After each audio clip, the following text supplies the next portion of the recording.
Bonjour tout le monde, alors on va aller voir avec l'oracle guerrier de lumière qu'est-ce qu'on a à vous dire pour aujourd'hui. Un petit message inspirant, un petit message conseil. Quoi qu'il en soit, je ne détiens pas la vérité absolue sur vos vies, vous prenez que ce qui résonne avec vous. Si la vidéo vous a plu, n'hésitez pas à vous abonner et si vous souhaitez un tirage personnalisé, vous trouverez mon mail dans ma bio. N'hésitez pas à m'écrire, je vous répondrai.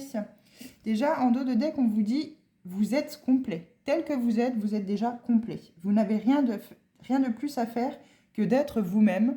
Merci d'exister. Tous les autres sont déjà pris. Ayez votre propre personnalité, suivez votre propre route et allez dans la direction que votre cœur vibre en fait finalement. On te dit bravo, tu as maîtrisé ton ego.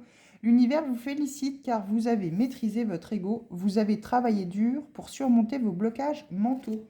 On va aller voir dans le petit bouquin un petit message là, vite fait comme ça. On vous dit en premier message quel beau tirage. Quelle que soit l'attitude sage dont vous venez de faire preuve, l'univers vous félicite car vous avez maîtrisé votre ego. Vous avez travaillé dur pour surmonter vos blocages mentaux. C'est ce qu'on vous disait déjà ici. La maîtrise de l'ego prend plusieurs formes. D'abord la première, évitez de surenchérir lorsqu'une personne se vante de ses capacités. Deuxième chose, ne pas chercher à avoir raison dans un débat futile alors que des preuves flagrantes montrent que l'autre a tort. Troisième point, ne pas prendre en charge les problèmes de votre entourage sous prétexte qu'ils ne sont pas capables. Quatrième point, ne pas attribuer le rôle du sauveur en cherchant inlassablement à éradiquer les souffrances de la planète au détriment de votre santé.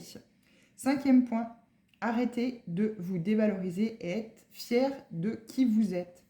Sixième point, arrêtez de ressasser le passé et de craindre le futur.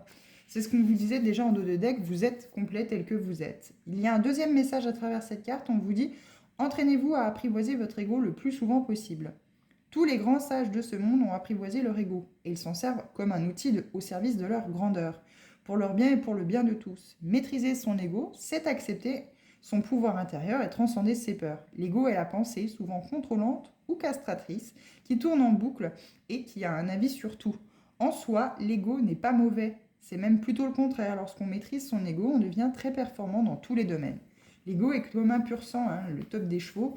Bien entendu, si on lui met la bride, plus on lui apprend à travailler avec la bride, et bien entendu, il va finir par s'habituer. C'est un petit peu finalement comme les habitudes qui sont ancrées, comme les leçons en fait finalement que l'on apprend quand on est enfant, et puis ce schéma que l'on a de la vie à travers nos parents. Ici, on vous dit justement l'ego, hein, il faut apprendre à le dompter.